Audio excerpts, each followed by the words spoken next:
My name is Gaganpreet Kaur Basra and this is my Birmingham story. I'm 38 years old and I grew up in West Bromwich, just outside of the city. I work as a hub manager for the National Literacy Trust in the Birmingham Stories Hub. It's a great role which really gets me exploring across the city.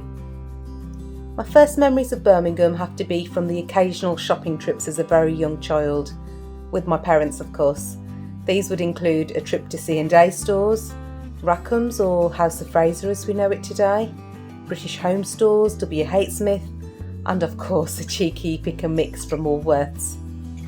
This would then be followed by a lovely meal at the noisy Pavilion's Loft food court. The Bullring didn't exist in the way that it does today. We didn't have the shopping centre, but the best time to go shopping was definitely at Christmas because there was a lovely festive feel to the city.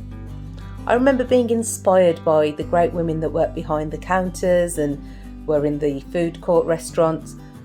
I remember thinking I wanted to be just like them when I grew up, set myself very high aspirations.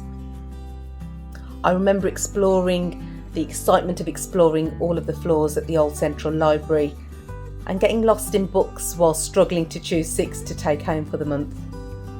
I'd often race my siblings to find the best books for me. The library was a very quiet place back then, and if you did make any noise you often got shushed by the librarians. I can still picture the bustling Soho Road full of rows of shops with brightly coloured displays and the blaring music from the speakers as you drove past. We often drove past after a visit to the Gurdwara. I went on to then study at Aston University for what were some of the best years of my life, and I made so many beautiful memories that I still cherish to this day. I'd often go in the summer months and sit on the side of the canal with my friends, and we'd watch the canal boats go past whilst doing our assignments or just sitting to chatter or laze around for the afternoon.